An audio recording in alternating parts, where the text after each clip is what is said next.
बिस्मिल्लाहिर्रहमानिर्रहीम, अस्सलाम वालेकुम, गुड मॉर्निंग, सुबह बखैर। कैसे हैं आप लोग? उम्मीद करती हूँ बिल्कुल ठीक ठाक होंगे और दुआ करते हैं आज का दिन आपका बहुत ही अच्छा गुजरे, हंसते हुए मुस्कुराते हुए खैर आफियत के साथ गुजरे। नाज़रीन, आप देख रहे हैं रोही एट 10 और मैं हूँ आपकी होस्ट आसमा नौरीन। एक नई सुबह में आपको खुश आमदीद कहते हैं। कैसा रहा आपका वीकेंड? यकीनन वीकेंड अच्छा ही गुजरा होगा। और जिस तरह आजकल हम मौसम की बात करें तो मौसम काफ़ी हद तक चेंज हो गया है।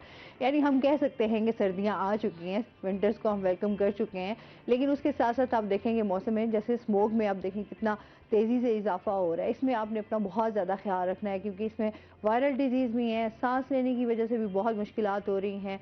और इसके साथ साथ दीगर जो है नज़ला ज़ुकाम खांसी ये तो चल ही रहा है। जब तक बारिश नहीं हो जाती तब तक मौसम जो है वो खुशगवार नहीं हो सकता। लेकिन नवंबर का मिड बल्कि नवंबर का मैं तो समझिए मिड भी ख़त्म हो रहा है, अब जो है नवंबर के एंड स्टार्ट हो रहा है। तो उसमें जो है अब देखते हैं कि दिसंबर में मुकम्मल तौर पे सर्दियाँ आती हैं या नहीं आती, क्योंकि क्लाइमेट चेंज की वजह से हमें बहुत ज़्यादा मुश्किलात का सामना करना पड़ रहा है।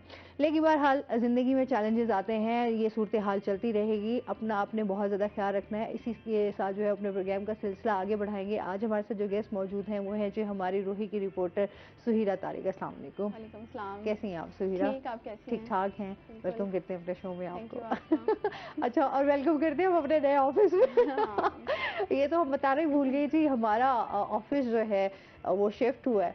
तो अभी आज पहला दिन है हमारा यहाँ पर। और कैसा आप फील कर रही हैं सुहीरा नए ऑफिस में आकर, एक नई प्लेस पे? इस सेट पे तो आज पहला दिन है। वैसे ऑफिस में मैं पहले से आ रही हूँ इस नए ऑफिस में, लेकिन चेंज हमेशा अच्छा ही होता है और हम्म। अच्छे के लिए किया जाता है। तो हम्म। यकीनन ये ऑफिस अगर हमने शिफ्ट किया है, चेंज किया है, तो हम सबके लिए अच्छा साबित होगा। अच्छा, ये हमें दुआ करनी चाहिए कि अभी हमें बहुत सारी मुश्किलात फेस करनी पड़ रही है। लेकिन ये है कि नई जगह है, एडजस्ट होते हुए हाँ, ज़्यादा टाइम टाइम लग लगेगा, जाएगा। क्योंकि हमने जो हमारा पुराना ऑफिस था वहाँ पर हमने एक अच्छा टाइम गुजारा और बड़ी यादें हैं उस ऑफिस के साथ। काफी ऐसी अरसा सुईरा गुजारा है, बहुत तकरीबन अरसा, 5-6 मतलब साल। 6 साल वहाँ हम्म। गुजारे। और 6 साल मैं कहती हूँ बड़ा अरसा होता है। बहुत ज़्यादा अरसा होता है। और एक बात ख़ास तौर पे मैं बताना चाहूँगी कि वहाँ पे हमें कोई 4th फ्लोर पे आई थिंक जाना पड़ता था। तो आपके शो में भी ये जो बड़ा था यार, गेस्ट आते गेस्ट थे आते थे, अक्सर हाँ वो कहते थे परेशानी यार होती थी। लेकिन अब स्टेयर्स। ये है कि अब क्योंकि ये है कि हम देखें ना, बात करें कि अभी तो हम लोगों को स्टेयर्स वाला तो मामला अब झेलना ही नहीं झेलना नहीं पड़ेगा। पड़ेगा, ये आसानी है ठीक है, तो वैसे। फर्स्ट फ्लोर पे ही आपको ऑफिस जो है वो मिलेगा। लेकिन ये है कि वो सीढ़ियाँ भी वैसे हमारे लिए अच्छी थी, मगर फिटनेस का राज जो है ना वो आपको हाँ। पता था। ऐसे है ना पर कुछ सीरा? ज़्यादा ही एक्सरसाइज हो जाती थी। हाँ। लेकिन एक्सरसाइज भी ज़रूरी है अगर आपने अच्छी सेहत हाँ, आपको बिल्कुल चाहिए तो। बिल्कुल ऐसे। अच्छा, मैं यूँ समझो कि ये जो वीकेंड था इससे सो के ऐसी तबीयत भी बड़ी अजीब, क्योंकि मौसम चेंज है ना, तो मौसम चेंज की हम्म। वजह से भी आपको बड़ा अजीब सा एक लेजी और इंसान बड़ा सुस्ता हुआ होता है। बिल्कुल ऐसे ही आसमां, उठने का दिल नहीं करता है। मैं हाँ। आपको बता रही हूँ कि कल भी पूरा दिन मैंने बस रेस्ट बैठ के किया। और लेट के गुजारा है। ऑफिस में आई थी वैसे, लेकिन काम करने के बाद जो घर में टाइम गुजरा है, क्योंकि एक संडे जो होता है ना, वीकेंड, हम्म। उस पे आप जितना भी चालें आप एक्टिव नहीं हो सकते। हाँ, अच्छा कोई ऐसा कि यार ये अच्छा यार सोते रहे, कोई बात नहीं, अब सुबह हाँ। फिर काम पे जाना है। काम करना है, फिर से एक आपकी लंबा हफ्ता रूटीन, फिर हमने हाँ गुजारना है। वैसे ही है, रूटीन स्टार्ट हो जाती है ना बिल्कुल इंसान ऐसे की। ही है। अच्छा, लेकिन आजकल दिन बहुत जल्दी गुजर रहे हैं, आपको ऐसा फील हो रहा है? बहुत जल्दी। हाँ, क्योंकि सर्दियों वीक में रातें बहुत लंबी हो ज़्यादा। जाती हैं और हाँ, दिन जो है वो आपके ज़रा छोटे हो जाते हैं, फ़ौरन से तो ही वीकेंड आ जाता है, मुझे हाँ। तो ऐसे लग रहा है। पहले हम बहुत लंबा इंतज़ार करते थे कि कब छुट्टी आएगी, कब। और अभी तो हम लोगों के गर्मियों लिए में। एक प्लस पॉइंट भी है कि हम हाँ। लोगों को 2 छुट्टियाँ जो है ना, हाँ, वो मिल रही हैं। लेकिन उसके बदले हम काम भी तो करते हैं ना काम डबल। डबल कर रहे हैं। दोनों चीज़ें हैं। हाँ, दोनों चीज़ें हैं, वो कहीं रिलीफ है तो फिर कहीं थोड़ा काम भी तो है। बिल्कुल। अच्छा, ये हमारी चिट चैट तो चलती रहेगी क्योंकि हमने ये बातें आपके साथ शेयर भी करते रहेंगे और उसके साथ साथ हम स्टोरीज भी डिस्कस करेंगे।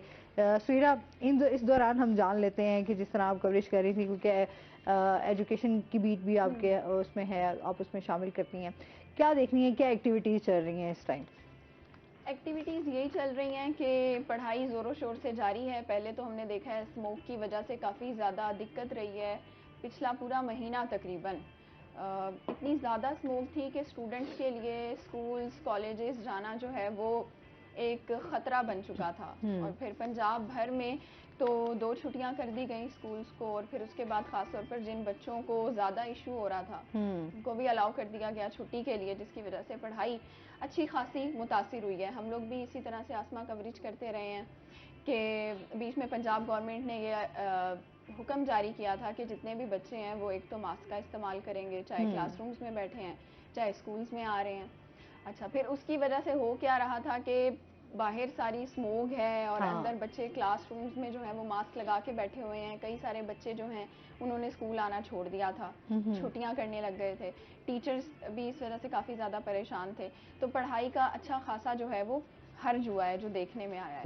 लेकिन अब दूसरी जानिब मुल्तान बोर्ड ने मैट्रिक के इम्तिहानात का भी ऐलान कर दिया है। सालाना इम्तिहानात 2024 1 मार्च से शुरू हो रहे हैं। सही। अब पीछे जैसे हम बात करें हैं कि दिन जल्दी गुजरे हैं, 3 मंथ सिर्फ और सिर्फ रह गए हैं इम्तिहानात जारी होने में। 3 महीने का टाइम है स्टूडेंट्स के पास तैयारी करने के लिए। लेकिन इसमें जो सबसे बड़ा ड्रॉबैक है वो ये है कि जो मॉडल पेपर्स मुल्तान बोर्ड ने तैयार करने थे वो अभी तक नहीं हो सके हैं। अच्छा, वो मॉडल पेपर्स क्या थे? वो मॉडल पेपर्स ये थे कि चूँकि इस बार जो एग्ज़ाम्स होने हैं मैट्रिक और इंटरमीडिएट के, उसमें टोटली पैटर्न चेंज है। 25% जो है वो कॉन्सेप्चुअल पेपर्स बच्चों को देने पड़ेंगे। बच्चों ने कभी भी कॉन्सेप्चुअल पेपर्स नहीं दिए हैं, उनको पता ही नहीं है कि जो कॉन्सेप्चुअल इम्तिहानात होते हैं या जो सवालात हमें आएंगे हमने उनको किस तरह से अटेम्प्ट करना है। अच्छा, उनके लिए मुल्तान बोर्ड ने एक प्रॉपर टीम तश्कील दी थी जिसमें टीचर्स, लेक्चरार्स, माहिरीन तालीम और उसके साथ साथ मुल्तान बोर्ड के ऑफिशियल्स भी शामिल थे। सही।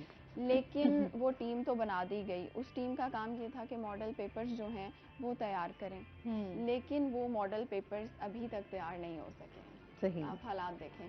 और यार वैसे हालात तो वैसे ही देखे हर इदारे के बहुत ही अजीब हुआ है, यकीन करें। क्योंकि जब तक हमारी हम बात करें ना कि यहाँ पे सियासी सूरत हाल बेहतर नहीं होगी, स्टेबल नहीं होगी, तब तक हर इदारा और हर चीज़ें जो है ना वो आपको डिस्टर्ब ही नज़र आएंगी। बिल्कुल ऐसे ही है। अभी मेरे अपने घर में बच्चे जो हैं वो फर्स्ट ईयर के स्टूडेंट्स हैं। हाँ, जब मैंने उनसे पूछा है कि आपकी लोगों को पता है कॉन्सेप्चुअल पेपर्स का, तो वो कहते हैं हमें तो नहीं पता ये क्या बला है कॉन्सेप्चुअल पेपर्स। हाँ, मॉडल पेपर्स बच्चों को दिए जाने थे सैंपल के तौर पे कि इस तरह से आपने तैयारी करनी है। लेकिन अभी उन्होंने एक तरफ से ऐलान कर दिया है, डेट शीट दे दी है, शेड्यूल का ऐलान कर दिया है, लेकिन जो सबसे अहम चीज़ थी क्लासरूम्स में बच्चों को पढ़ाया जाए, उनको सिखाया जाए, उनके उस तरह से टेस्ट लिए जाएं ताकि वो उसको अटेम्प्ट कर सकें। इसका बेसिक मकसद भी तो यही है ना कि जो शुरू से हम देखते हैं रट्टा सिस्टम एक हमारा चल रहा है, उसको ख़त्म किया जाए ना, बच्चे जो हैं वो सीख सकें। क्योंकि देखिए आसमा, कोई भी फील्ड है ना, अगर मैं अपनी भी फील्ड की बात करूं तो हमने ये डिग्रीज इतने पैसे लगा के हासिल की, ठीक है, और इतना ज़्यादा टाइम दिया असाइनमेंट्स बनाने में, प्रेजेंटेशंस बनाने में, पूरी पूरी रात निकल जाती थी। मुझे याद है कि आपकी नींद ख़राब, आपकी सेहत ख़राब, फिर एक टीचर्स का प्रेशर, जीपी का प्रेशर। लेकिन जब मैंने खुद इस फील्ड में कदम रखा ना, तो मुझे बेसिक चीज़ें भी यहाँ आके सीखनी को मिली। ऐसे ही है, जब तक आप प्रैक्टिकल लाइफ में नहीं आते, जब तक आप कुछ खुद नहीं करते ना, तब तक आपको समझ में नहीं आती, नहीं समझ में आता। तो ये बड़ी ज़रूरी होती है कि प्रैक्टिकल वर्क और आपका नॉलेज तो ठीक है, आपका होना चाहिए, आपके पास डिग्री भी है, सब कुछ है, लेकिन आप जब प्रैक्टिकल लाइफ में जाते हैं तो आपको बहुत कुछ सीखने को मिलता है। कदम कदम पे आपको हर चीज़ नहीं मिलेगी और आप उससे रोज़ सीखोगे। लेकिन मैं ये समझती हूँ कि जब हम एज अ स्टूडेंट इतना ज़्यादा टाइम अपने तालीमी इदारे में गुजार रहे हैं, हमारे पेरेंट्स इतनी ज़्यादा फीसिस दे रहे हैं इदारों को, हम अपना इतना टाइम दे रहे हैं, इतनी एनर्जी से चीज़ें याद कर रहे हैं, तो जो भी आपकी फील्ड है, चाहे वो मीडिया की फील्ड है या चाहे टीचिंग की है या जो भी फील्ड है, आसमा आईटी की है, तो उसमें आपको जब तक प्रैक्टिकली चीज़ें नहीं आएंगी तो मेरा ख्याल है आप वहाँ पे जाके अपना टाइम ही जस्ट वेस्ट कर रहे हैं। बिल्कुल ऐसे ही है। अच्छा, इसमें मज़ीद भी बात करते हैं, जिस तरह मौसम की बात कर रहे थे कि जी मौसम चेंज हो गया है, तो चलते हैं सूरत हाल जानते हैं। हसन मलिक हमारे साथ मौजूद हैं, हसन से जानते हैं आज मौसम कैसा रहेगा, क्या सूरत हाल है? जी आसमा, मुल्तान शहर के अगर आज के मौसम की बात करें तो मुल्तान शहर का मौसम यकसर तब्दील हो चुका है। मुल्तान शहर के मौसम ने अंगड़ाई ले ली है और अगर गुज़िश्ता कई दिनों से बात करें तो मुल्तान शहर का मौसम काफ़ी ज़्यादा तब्दील होता हुआ दिखाई दे रहा है। सर्दी की शिद्दत मुसलसल रोज़ बरोज़ बढ़ती हुई दिखाई दे रही है। और गुज़िश्ता रात से लेके अब तक मुल्तान शहर में नुमाया दर्जा हरारत जो है उसमें कमी भी देखने को आई है। आज अगर शहर के ज़्यादा से ज़्यादा दर्जा हरारत की बात करें तो आज मुल्तान और गिरदो नवाह का ज़्यादा से ज़्यादा दर्जा हरारत 25 डिग्री सेंटीग्रेड तक जाने का इम्कान ज़ाहिर किया जा रहा है। कम से कम दर्जा हरारत आज शहर का 14 डिग्री सेंटीग्रेड पर रिकॉर्ड किया गया है। हवा में नमी का तनासुब मौसम की तब्दीली के साथ ही कदरे बेहतर और कदरे ज़्यादा देखने को आ रहा है, जो कि आज भी 94% तक रिकॉर्ड किया गया है। मौसम की तब्दीली का अंदाज़ा कुछ इस तरह से भी लगाया जा सकता है। एक तो हमें खुद भी सर्दी की शिद्दत नुमाया इजाफा देखने को आ रहा है, महसूस हो रही है। दूसरे नंबर पर शहरी जो हैं उन्होंने स्वेटर्स, जर्सियाँ और अपर्स भी निकाली हैं, जिससे ये चीज़ वाज़े तौर पर महसूस होती है कि मुल्तान शहर में सर्दियाँ जो हैं वो आ चुकी हैं। अगर एयर क्वालिटी इंडेक्स की बात करें तो मुल्तान शहर का एयर क्वालिटी इंडेक्स गुज़िश्ता कई दिनों से बदतरीन हद तक आलूदा है, जो कि आज भी 470 पॉइंट्स पर रिकॉर्ड किया गया है। पाकिस्तान के फ़िज़ाई आलूदा तरीन शहरों की लिस्ट में मुल्तान की स्टैंडिंग को देखें तो मुल्तान आज पहले नंबर पर स्टैंड कर रहा है। आसमा स्मोक की शिद्दत चूँकि रोज़ बरोज़ बढ़ती चली जा रही है, उसके लिए हुकूमत इकदाम भी कर रही है और शहरियों से भी कह रही है कि शहरी भी बहुत शुक्रिया हसन मलिक आपका। और इसके साथ ही जी हम जिस तरह एजुकेशन पे बात कर रहे थे, मज़ीद जो है हम बात करेंगे वुमेन हॉस्टल्स के हवाले से बात कर लेते हैं। अथॉरिटी एक्ट जो है वो 2020 का नफाज क्यों नहीं हो सका अभी तक, उसकी वजह से काफ़ी जो है ख़वातीन को भी मसाइल का सामना करना पड़ रहा है, इस हवाले से जानते हैं। वुमेन अथॉरिटी एक्ट जो है वो वुमेन डेवलपमेंट डिपार्टमेंट पंजाब के तहत बनाया जाना था। लेकिन उस एक्ट के नफाज का जिसकी आप अभी जिक्र कर रही हैं, वुमेन हॉस्टल्स अथॉरिटी एक्ट 2020 में ये वुमेन डेवलपमेंट डिपार्टमेंट ने पास करवाया और 2019 में इस एक्ट के बनाने की तजवीज़ पेश की गई। अब इसकी ज़रूरत क्यों पेश आई? क्योंकि आपने देखा है कि अगर हम जस्ट अपने मुल्तान पे ही फोकस करें तो यहाँ पे तकरीबन कोई 300 के करीब जो मेरी नॉलेज में है वो प्राइवेट हॉस्टल्स कायम हैं। सही। अब उन प्राइवेट हॉस्टल्स में जो हालात हैं वो किसी से भी ढके छुपे नहीं हैं। उनके जो मालिकान हैं उन पे नज़र रखने के लिए कोई भी अथॉरिटी बनाई नहीं गई है, कोई चेक एंड बैलेंस नहीं है, वो किसी के अंडर काम नहीं करते हैं। तो इसकी वजह से वो जितनी मर्जी चाहें फ़ीस ले सकते हैं, फैसिलिटीज़ वहाँ पर ना होने के बराबर हैं। तो उसकी ज़रूरत इसी वजह से पेश आई कि स्पेशली जो हमारी लड़कियां हैं, जो हमारी ख़वातीन हैं, क्योंकि आसमा देखो लड़के तो कहीं भी एडजस्ट कर ही सकते हैं, उनका इतना ज़्यादा इशू नहीं होता है। सबसे ज़्यादा सेफ्टी की अगर ज़रूरत होती है तो वो औरतों को, लड़कियों को होती है। यहाँ भी जो हॉस्टल्स में रहने के लिए आते हैं अक्सर उनके पेरेंट्स साथ आए होते हैं और उनको इतने ज़्यादा खदशात होते हैं कि हम यहाँ पे अपनी बच्ची को मतलब किस तरह से छोड़ के जाएं। बहुत सी लड़कियाँ अपनी जॉब या अपनी स्टडी इसी वजह से कंटिन्यू नहीं कर पाती हैं कि वो उस माहौल में एडजस्ट नहीं हो पाती हैं। उसकी वजह से क्या होता है, अगर कोई जॉब करने वाली है तो उसका काम मुतासिर होता है, और अगर कोई पढ़ रही हैं तो उनकी पढ़ाई भी उस तरह से मुतासिर होती है। तो उसकी वजह से वुमेन डेवलपमेंट डिपार्टमेंट की लेकिन कारकर्दगी अगर हम देखें तो मुल्तान में तो कुछ भी नज़र नहीं आ रही है। 3 साल तकरीबन गुजर गए हैं। अगर ये एक्ट बनाया गया था तो इस पर अमल दरामद ही अभी तक नहीं हो सका है। इनका कोई ऑफिस मुल्तान में कायम नहीं है कि वहाँ पे लड़कियाँ जाके अपनी कोई अगर उनको कंप्लेन है वो दे सकें। कोई उसके लिए ऑफिसर मौजूद नहीं है यहाँ पे। सिर्फ और सिर्फ एक ही जो सरकारी हॉस्टल है मुल्तान में, एक है जस्ट। सही। अब उस एक हॉस्टल में भी 50 के करीब लड़कियों की गुंजाइश है, लेकिन एट अ टाइम ज़ाहिर आपको पता है कि लोग जब बहुत ज़्यादा प्रेशर दे रहे होते हैं, कहीं से आपको पॉलिटिकल प्रेशर आ गया है, कहीं से आपको कोई रेफरेंस आ गया है, तो फिर आपने उनके लिए जगह बनानी है। तो जो लड़कियां पहले से रह रही हैं उनके रूम में एडजस्ट करके 60 लड़कियां अब वहाँ पे रह रही हैं, 10 एक्स्ट्रा रह रही हैं। सही। अब लोग, और अच्छा वो जो सरकारी हॉस्टल है वो सिर्फ उन ख़वातीन के लिए है जो सरकारी इदारों में मुलाजमत कर रही हैं। जो प्राइवेट इदारों में मुलाजमत कर रही हैं उनके लिए तो कोई फैसिलिटी नहीं है ना। वो अपना जो बंदोबस्त है वो कहाँ पे करें। अच्छा, फिर उसमें क्या होता है, उनको बहुत ज़्यादा हॉस्टल्स में जाना पड़ता है, देखना पड़ता है। फिर अभी ये 3 साल पहले, चूँकि ये जो हमारा सरकारी हॉस्टल भी है, लोग बड़ा समझते हैं ना कि सरकारी इदारा है, सेफ़ होगा, गो के उसकी फीसिस कम है, लेकिन सेफ़ वो भी नहीं है। वहाँ पर भी जस्ट एक उनके पास मुलाजिम है जो चौकीदार का भी काम कर रहा है, जो बावर्ची का भी काम कर रहा है, जो बाहर के भी काम कर रहा है। अब वो गेट पे मौजूद नहीं था, तो ये कोई 3 साल पुरानी बात है कि वहाँ पर ख़वातीन की ज़ेवरात चोरी हुए हैं। सही। उनके मोबाइल्स चोरी हुए हैं और भी वहाँ से काफ़ी सारी चीज़ें सामान वगैरह चोरी हुआ होगा, क्योंकि वहाँ भी सेफ्टी अच्छा नहीं है। जाहिर सी बात है, जब सेफ्टी नहीं होगी, जब लोग वहाँ पे कोई इस तरह का आप समझेंगे कोई भी वहाँ पे गेट कीपर नहीं है या कुछ भी नहीं है, तो लोग तो उससे फ़ायदा उठाते ही हैं ना, फिर जाहिर सी बात है फिर लोग, अच्छा फिर जाहिर सी बात है यहाँ पर हम एक हॉस्टल्स की बात करें तो वाकई जब हम देखेंगे एक रूम में जो है वो काफ़ी जो है वो ख़वातीन रह रही होती हैं, अच्छा फिर लड़ाई झगड़े भी उसी तरीके से हो रहे होते हैं, ये बहुत ज़्यादा देखने में आता है कि जितना अल्लाह माफ़ी दे लड़ाई झगड़े देखने में आते हैं ना। और यार अब अच्छा लड़ाइयाँ किस बात पे होती हैं कि अगर किसी ने जॉब पे या स्कूल जाना है या कॉलेज जाना है, यूनिवर्सिटी जाना है, तो वो तो रात को कहेगी मैंने जल्दी सोना है। हाँ। अगर उसकी रूममेट, हर तरह की लड़कियां वहाँ पे होती हैं ना, तो अगर वो नहीं सो रही है अच्छा तो कुछ इस बात पे जानबूझ के तंग करती हैं। मेरी एक दो फ्रेंड्स हॉस्टल में थी, वो तो मैं अक्सर जब मैं जाती थी तो यार यकीन करो ना वो बेचारी रोने पे आ जाती थी कि यार हम लोगों को ऑलरेडी इतनी मसाइल का सामना करना पड़ता है कि यहाँ पर, क्योंकि हर किसी का डिफरेंट होता है ना, आप किसी के एक मूड पे चल भी नहीं सकते, सारे तो एक मूड पे नहीं ना चल सकते। ये बड़ा देखें कि घर में भी जब हम रहते हैं तो हम बहन भाई होते हैं, सबके मिजाज डिफरेंट होते हैं, हम उनके साथ एडजस्ट करना पड़ता है, हमारी लड़ाइयाँ भी होती हैं, लेकिन हम क्यों एडजस्ट कर लेते हैं, क्योंकि एटलीस्ट हम लोग एक ही माहौल में बचपन से रह रहे होते हैं, एक दूसरे की चीज़ों को हम जानते होते हैं।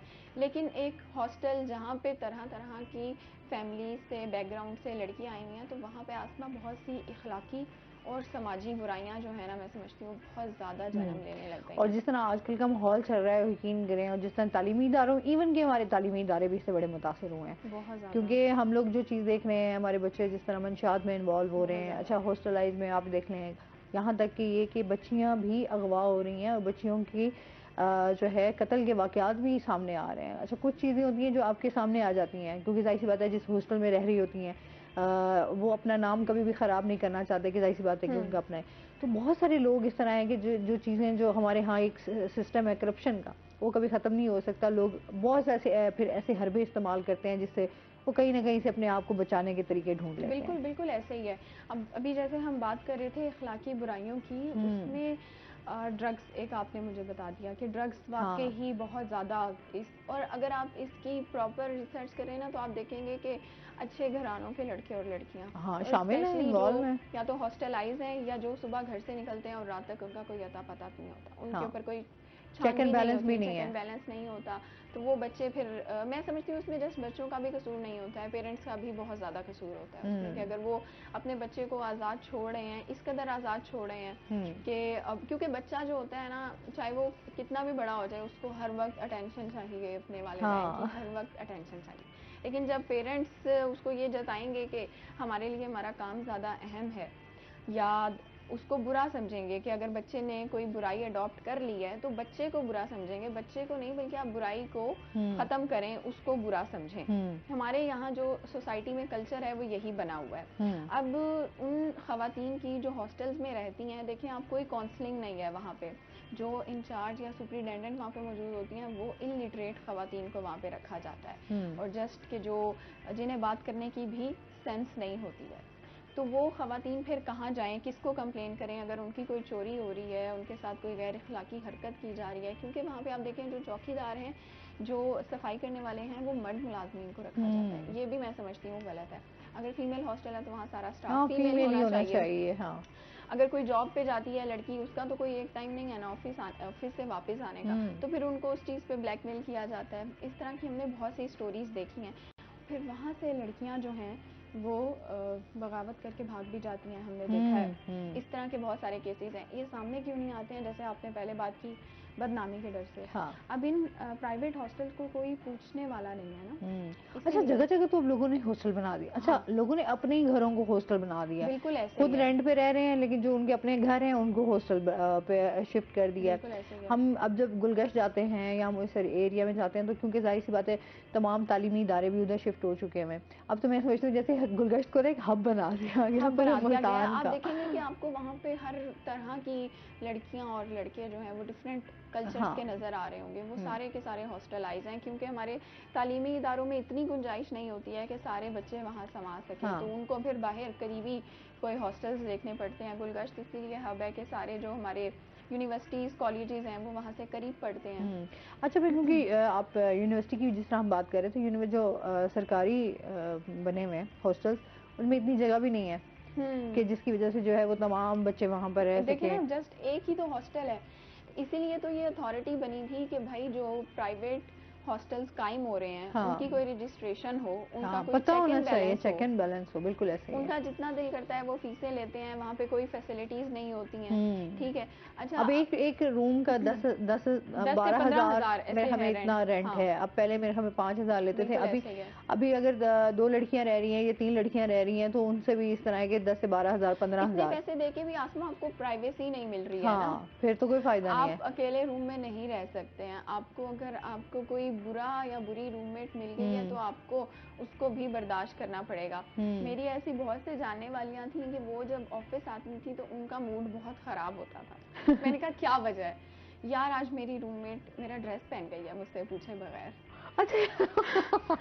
चोरियां, एक दूसरे के कपड़े ना, चोरियां। क्योंकि आपकी प्राइवेसी नहीं है। अब अगर आपने एक रूम में भी हम कहें कि 3 से 4 लड़कियां रह रही हैं, मतलब पर हेड मेरे ख्याल में 12,000 15,000 जिस तरह हम बात 15,000 कर है रहे हैं कि मिनिमम। रेंट लिया जा रहा है, उसमें प्राइवेसी नहीं है।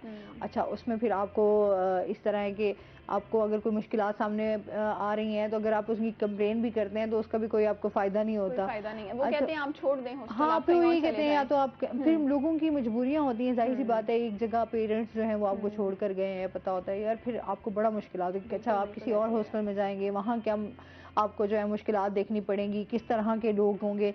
तो ये तमाम चीज़ें जो हैं ये ख़वातीन के लिए स्पेशली जो है वो बहुत ज़्यादा मुश्किलात पैदा करती हैं। लड़कों का फिर भी हमने देखा है लड़कों की इतनी हो मुश्किलात नहीं जाता होती, है। होती होंगी, लेकिन इस तरह की मुश्किलात नहीं होगी जो ख़वातीन की होती हैं। अच्छा, इसमें मज़ीद भी बात करेंगे। नाज़रीन, अभी हमने जाना है ब्रेक पे, हमारे साथ रहिएगा।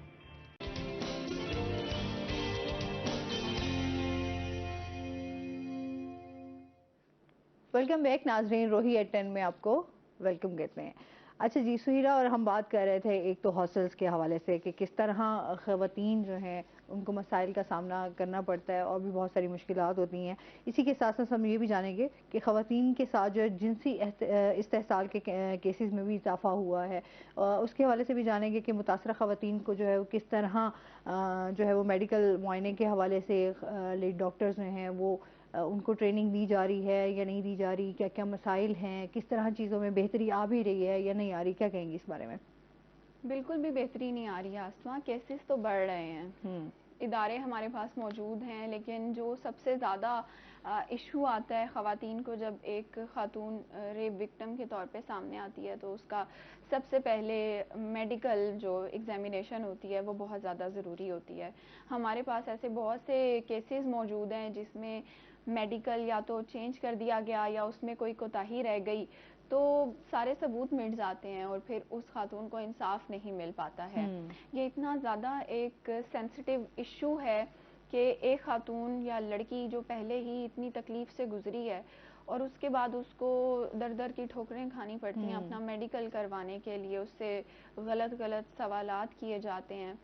तो इस चीज़ के लिए ख़वातीन का जो इस्तेहसाल हमारे माशरे में हो रहा है, इस कदर रेप के केसेस बढ़े हैं। हमारे पास जो इदारे हैं वो 4 साल से जो इदारा हमारे पास मौजूद है वॉक सेंटर, वहाँ पर तकरीबन 3500 से ज़ायद जो रेप के केसेस हैं जो कम उम्र बच्चियों के साथ और बालिग लड़कियों के साथ पेश आए हैं, उनमें से जस्ट 1500 के करीब केसेस ऐसे हैं जो कि सॉल्व हुए हैं। और वो भी पता है कैसे सॉल्व हुए हैं कि माफ़ी तलाफ़ी सुलहनामा कर लिया गया। सही। जस्ट इतनी सी एक तादाद होगी ख़वातीन की मखसूस जिनको यहाँ पे इंसाफ मिला। जैसे हमारे सामने मुख्तारा माई की मिसाल एक कायम है, लेकिन उसको भी बहुत सी चीज़ों से आज तक गुजरना पड़ रहा है।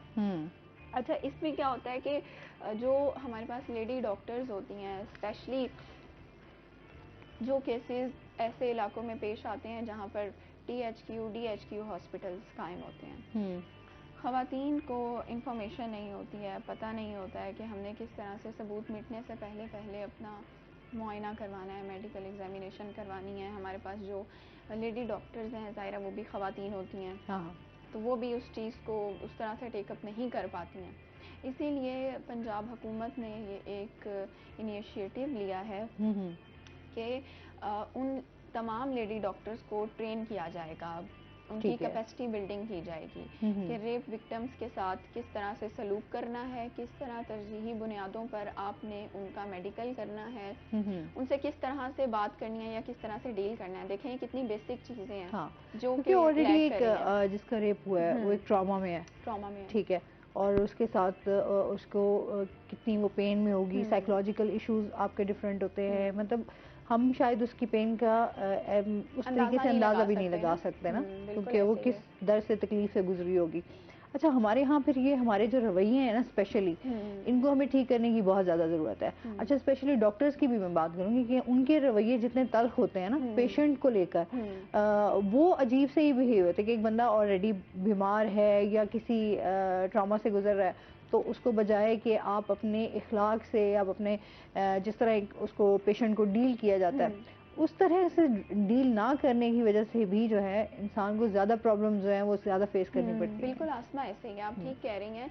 अब लेडी डॉक्टर्स को मुल्तान शहर में जमा किया गया, मैंने उस ट्रेनिंग को कवर भी किया था। वहाँ पर तकरीबन उन्होंने 100 के करीब लेडी डॉक्टर्स बुलवाई हुई थी। ठीक है। और उनको ये सिखाया जा रहा था कि आप जस्ट डॉक्टर्स नहीं हैं, आप अपने आप को एक अथॉरिटी समझें कि अगर एक लड़की, एक खातून का केस आपके पास चल के आया है तो आपने इतना टाइम पीरियड है उसके अंदर उसका मेडिकल कर लेना है। सही। और जो भी उसमें कमियां रह जाती थी, कोताहियां रह जाती थी, मेडिकल गलत हो जाता था, सबूत मिट जाते थे, उन चीज़ों को किस तरह से रोकना है। सही। मेडिकल लैंग्वेज में उनकी क्या टर्मिनोलॉजीज़ हैं, उनको आपने किस तरह से समझना है, उन लेडी डॉक्टर्स को वो सारा समझाया गया। अच्छा, इससे क्या फ़ायदा होगा? इससे फ़ायदा आसमा ये होगा कि एक तो जो हमारा एंटी रेप सेल कायम होने जा रहा है निश्तर हॉस्पिटल में। हाँ।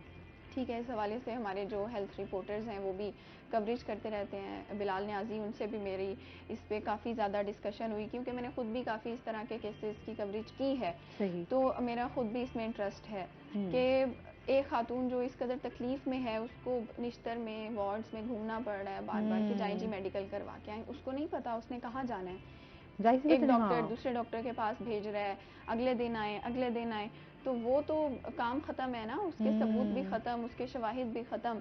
तो फिर एक प्रॉपर एंटी रेप सेल बनेगा जहाँ पे उन ख़वातीन का इलाज मेडिकल किया जाएगा, और उसकी रिपोर्ट किस तरह से आपने शफाफ तैयार करनी है, किसी भी प्रेशर में आए बगैर, और आपने वो जो उनको कलेक्ट किस तरह से करना है, जो उसके कपड़े होंगे मुतासरा, उसकी जो चीज़ें होंगी मुतासरा, उनको आपने प्रिजर्व करना है लेडी डॉक्टर्स ने, और फिर उसके बाद उनको पुलिस के या जो भी ऑफिशियल्स हैं उनके हवाले किस तरह से करना है एक सिक्योर अंदाज में।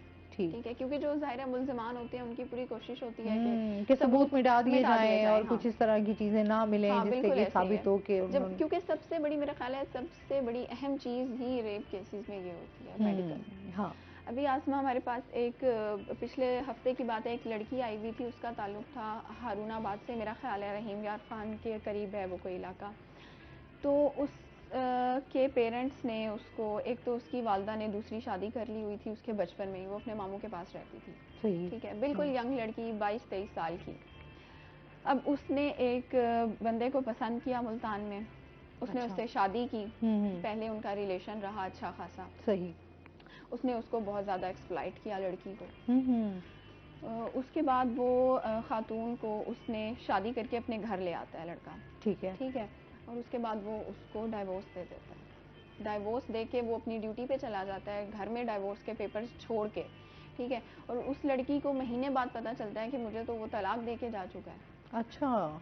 महीने उसे नहीं, पता ही नहीं था। महीने 3 महीने बाद, यानी वो उसकी इद्दत भी अपने घर में पूरी करवा के, क्योंकि वो तो अपने काम के सिलसिले में दूसरे शहर होता है। ठीक है, और वो अपने घर में रह रही है, वो अपने घर में रह रही है, तलाक के बावजूद वो उसको यूज़ कर रहा है। आप देखें, ये वो मैरिटल रेप जिसे हम कहते हैं, उसकी वजह से वो लड़की, जब उसको पता चलता है उसे तलाक हो गई है, डिवोर्स हो गई है, तो उसके ससुराल वालों ने उसको तंग करना शुरू कर दिया, मारना शुरू कर दिया कि अब तुम हमारे घर से निकलो। अब पीछे भी वो अपने रास्ते बंद करके आई है, पसंद की शादी की वजह से पेरेंट्स उसको वैसे ही कबूल नहीं कर रहे हैं। ठीक है, अच्छा, उसके बाद ना उसका कोई भाई था, वो गई कचहरी में अपना केस लेके। ठीक। तो उसको कोई आई थिंक 1 हफ्ते बाद वो गई है, तो उसको वकील ने कहा कि अब तो कुछ हो नहीं सकता है, ना तो कोई सबूत है हमारे पास, ऊपर से वो आपको तलाक भी दे गया है, इद्दत भी पूरी करवा गया है, तो आप जाएं यहाँ से ना, नहीं हो सकता। ज़ाहिर है उसके पास एक तो पैसे भी नहीं थे, फीस हाँ वगैरह भी जाहिर उस सी तरह बात से है, वो नहीं किस थी। तरह। उसने कहा कि वो बाहर निकली है तो कोई वहीं पे जैसे निचला कोई तबका और इस तरह के लोग होते हैं जो उनके अंडर हाँ। काम कर रहे होते हैं, मुंशी और हम्म। वो सब। तो वो उसके पास आता है, उसको कहता है कि ना वकील साहब ने तो इनकार कर दिया है, तो लेकिन मैं इस तरह के केसेस सॉल्व करता रहा हूँ, खवातीन की मैंने मदद की है, तुम एक काम करो, तुम मुझे पैसे दो और मैं तुम्हारा ये काम करवाता हूँ। सही। अच्छा हुआ फिर क्या कि उसने उसको बेघर तो कर दिया, वो अपनी दोस्त के घर रह रही थी, लेकिन कोई आपको पता है कितने दिन रखता है। हाँ। वो अकेली थी, ना घर वाले थे, ना शौहर था, ना कोई और ठिकाना था उसके पास। तो वो उस आदमी की बातों में आ जाती है और कचहरी में तरह तरह के लोग तरह फिर रहे तरह के होते लोग हैं, होते हैं, कोई नहीं बिल्कुल ऐसे बता ही है। सकता अच्छा, कि लोग कौन क्या फायदा है, उठाते हैं। फायदा और एक उठाते हैं। आपको पता है कि एक हाँ, औरत कमजोर है, कमजोर है, मतलब उसके पास कुछ भी नहीं है ना, उसका उसके भी कोई बहुत साथ। ज़्यादा हाँ, कोई फ़ायदा उठाया फायदा गया। उठाया। उसको 2-3 लोगों ने मिल के, उसमें हमारे ये महकमों के लोग भी शामिल थे। अच्छा। उसको एक घर में रखा कि हम तुम्हारे शौहर को यहाँ बुला रहे हैं, पुलिस को इन्वॉल्व करेंगे, तो उससे तुम्हारा सुलहनामा किसी तरह भी करवाएंगे, क्योंकि अब तुम्हारे पास कोई जगह तो है नहीं जाने की। अब वो बताती है कि वो वहाँ पे उसको उन्होंने बंद कर दिया और उसके साथ 3-4 लोगों ने बार बार रेप किया।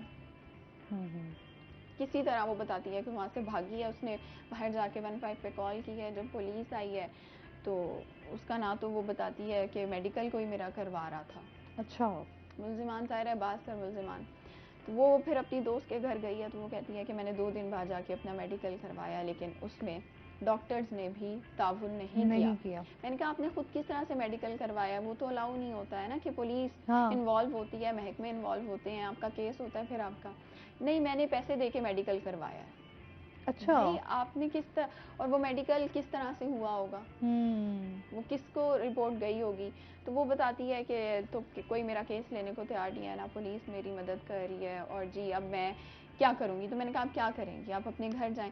नहीं मैं घर नहीं जा सकती। अब आप देखिए इसमें हमारे फैमिली सिस्टम जो है ना अस्मा, कहाँ पे जा रहे हैं।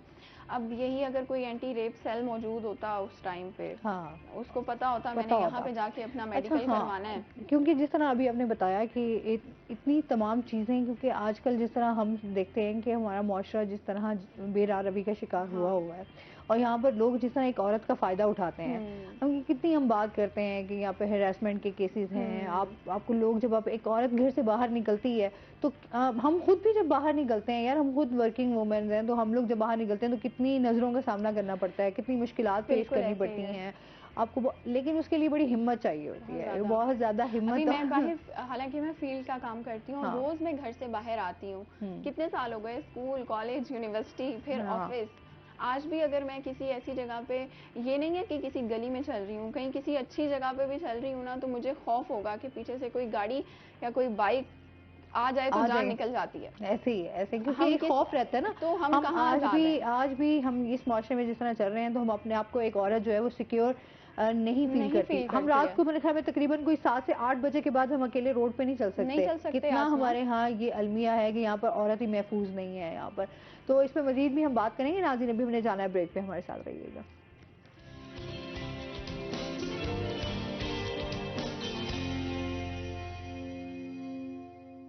वेलकम बैक नाज़रीन। अच्छा जी, जिस तरह हम बात करते हैं ख़वातीन के हवाले से, तो ये हमारी चीज़ें में जो है, मैं हमारे समझती हूँ कि ये हमारी रियासत जो है इसके बारे में बड़ा उसको भी सोचने की ज़रूरत है कि ख़वातीन को स्पेशली जो है वो किस तरह से सिक्योर किया जा सकता है, या उनके लिए कितनी आसानियाँ जो हैं वो पैदा की जा सकती हैं।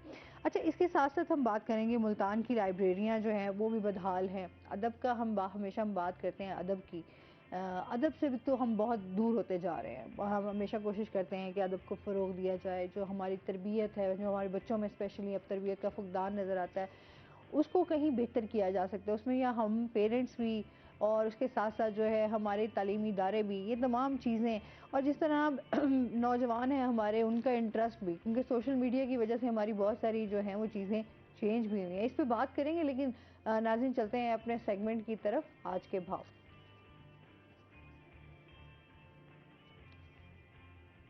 आज बिल्कुल मुल्तान शहर में जो है वो महंगाई का ना रुकने वाला जो सिलसिला है वो जारी है। सब्जी और फलों की अगर हम कीमतों की बात करें तो उनकी जो कीमतें हैं वो आम आवाम की पहुंच से जो है वो दूर होती हुई दिखाई दे रही हैं। अगर हम इनकी रेट्स के हवाले से बात करें तो मुल्तान शहर में जो है वो लहसुन जो है वो 600 से 650, जबकि अदरक जो है वो 480 से 500 रुपए फी किलो के हिसाब से मुल्तान की मार्केट में फरोख्त किया जा रहा है। अगर हम बात करें टमाटर और आलू की कीमत के हवाले से, जो कि कुछ दिनों पहले जो है वो 120 रुपए में फरोख्त किए जा रहे थे, लेकिन आज जो है वो 200 रुपए फी किलो के हिसाब से मुल्तान शहर की मार्केट में फरोख्त किया जा रहा है। इसी तरह प्याज और हरी मिर्च की कीमत की बात करें तो मुल्तान की मार्केट में जो है वो 130 रुपए फी किलो के हिसाब से मुल्तान शहर की मार्केट में जो है वो फरोख्त किया जा रहा है। सब्जियों की तरह फलों की कीमतों की अगर हम बात करें तो फलों की कीमतें भी जो है वो इस वक्त आसमान से बातें कर रही हैं और ये भी आम आवाम की पहुंच से जो है वो दूर होती हुई दिखाई दे रही है। मुख्तलिफ किस्म की अगर हम अंगूर की बात करें तो अंगूर जो है वो 400 रुपए से लेकर 600 रुपए फी किलो के हिसाब से मुल्तान शहर की मार्केट में जो है वो फरोख्त किया जा रहा है। जबकि मुख्तलिफ किस्म की अनार की अगर हम बात करें तो अनार भी जो है वो 350 रुपए से लेकर 600 रुपए फी किलो के हिसाब से मुल्तान शहर की मार्केट में फरोख्त किया जा रहा है। इसी तरह सेब की बात करें तो सेब जो है वो 260 से 400 रुपए फी किलो, जबकि जापानी फल जो है वो 250 रुपए फी किलो के हिसाब से मुल्तान शहर की मार्केट में जो है वो फरोख्त किया जा रहा है। अगर हम केले की कीमत के हवाले से बहुत शुक्रिया ज़ुहैब आपका। और इसके साथ ही जो है डॉक्टर खिजरा आरिफ हमारे साथ लाइन पे मौजूद हैं, उनसे बात करते हैं। अस्सलाम वालेकुम। वालेकुम सलाम। खिजरा कैसी हैं आप? अल्लाह पाक का करम है, ठीक हूं। आप सुनाई कैसी हैं? मैं बिल्कुल ठीक ठाक अल्हम्दुलिल्लाह। अच्छा, आज वर्ल्ड चिल्ड्रंस डे है तो उस हवाले से हम बात करेंगे। इस टाइम बच्चों के हमारे जिस तरह जहनी मसाइल हैं, बच्चों की कम्युनिकेशन है, उनकी स्किल्स हैं, उसके हवाले से आप क्या कहना चाहेंगी? जी थैंक यू सो मच आपका। ये जो है ना एक बहुत ही ज़बरदस्त पैकेजिंग है हमारे लिए। वैसे तो हर महीना और हर दिन जो है हमारे बच्चों का है, लेकिन इस दिन पर हम सबसे ज़्यादा जो इम्पोर्टेंस देते हैं वो उन बच्चों को देते हैं जो किसी भी तरह की डिसेबिलिटी का शिकार हैं या कोई भी जो है प्रॉब्लम उनको फेस करना पड़ता है। हमारे यहाँ सबसे ज़्यादा मसला जो है वो ये है कि हम सही से कम्युनिकेट बच्चे के साथ नहीं कर पाते, और अगर हम उनसे अच्छा कम्युनिकेट कर लें, उनकी ही जो है ज़बान में हम उनको बहुत अच्छे से सिखा सकें, तो मेरा ख्याल से कि हम अपने बच्चों को जो है एक अच्छी ग्रूम लाइफ दे सकते हैं। तो मेरा तो ये सबको पैगाम है कि जितना हो सके इस दिन के अलावा भी हर दिन जो है अपने बच्चों पे खास तवज्जो दी जाए। अच्छा, ये ज़रूरी भी है क्योंकि हमारे जिस तरह इस तरह जब बच्चों की हम देखते हैं ना कि जहनी मसाइल बहुत ज़्यादा है, बच्चों के ऊपर प्रेशर बहुत ज़्यादा है। बच्चे अब जिस तरह एक हम कहते हैं हमने अपना बचपन गुजारा बड़े हंसते हुए, कहकों के साथ, बड़े इंजॉय करते हुए, आजकल के बच्चे जो हैं वो इस तरह की चीज़ों से बड़ी दूर है। बिल्कुल, हमारे बच्चे थोड़ी मटेरियलिस्टिक हो गए हैं, तो हाँ। हम बच्चे बहुत मटेरियलिस्टिक हो गए हैं। हमारी मोहब्बत अब सिर्फ पैसे की हद तक रह गई है। हमारा टाइम जो है वो सिर्फ बच्चों को चीजें दिलाने की हद तक रह गया है कि उनकी फरमाइशें पूरी की जाएं। हम वो जो एक क्वालिटी टाइम बच्चों के साथ स्पेंड करना होता है वो तो बहुत दूर चला गया है, क्योंकि पहले वाले जमाने में हमारे ये होता था, हमारी अम्माएं हमारे अब्बा हमें टाइम दिया करते थे, हम सुना करते थे। अब तो ये होता है कि अगर आपने सुना है तो आप आर्टिफिशियल इंटेलिजेंस को यूज करके आप उसको सुना लें जो बात सुनानी है। तो यहाँ पर थोड़ा फुकदान ये है कि हम अपने बच्चे को ना उस तरह का टाइम नहीं दे पा रहे हैं, तो वो गैप जो है वो डे बाय डे बढ़ता ही चला जा रहा है। और ये एक मतलब मैं कहती हूँ कि ये शायद गैप हमारे इतना लॉजिकली हमारा बच्चा चीजें सीख रहा है कि वो जो एक फ्रीडम ऑफ लाइफ है ना वो उसको खत्म कर रहा है। अच्छा, फिर वो ये ना बच्चों को हम जिस तरह आपने बात की कि बच्चों को हमने सिर्फ एक इस चीज़ पे लगा दिया है कि बच्चों ने पैसा कैसे कमाना है, हमने बच्चों को ये तो सिखाया नहीं कि बच्चों ने खुश कैसे रहना है, बच्चों ने हंसना कैसे है, बच्चों ने खेलना कैसे है। अच्छा, आपकी एक्टिविटीज़ क्या होनी चाहिए? स्पोर्ट्स में हम पार्टिसिपेट नहीं करवा रहे बच्चों को, फिजिकल एक्टिविटीज़ की तरफ नहीं ला रहे, तो एक जस्ट पढ़ाई या सिर्फ हम ये देखते हैं। तरबियत का भी मैं बात कर रही थी कि तरबियत का हमारा बड़ा फुकदान हो रहा है। बच्चे हमारे में वो जो है ना तरबियत जो हम एक बड़ों के साथ अपने किस तरह पेश आना है, छोटों के साथ किस तरह पेश आना है, वो तमाम चीज़ें जो हमारा एक एहतराम है उससे हमारे बच्चे बड़े दूर हो रहे हैं। बिल्कुल, मैं वही बात कर रही हूँ ना कि जो हमारी जब तक हम अपनी लाइफ में मटेरियलिस्टिक चीजों को दूर नहीं करेंगे हमारा बच्चा नहीं सीख सकता।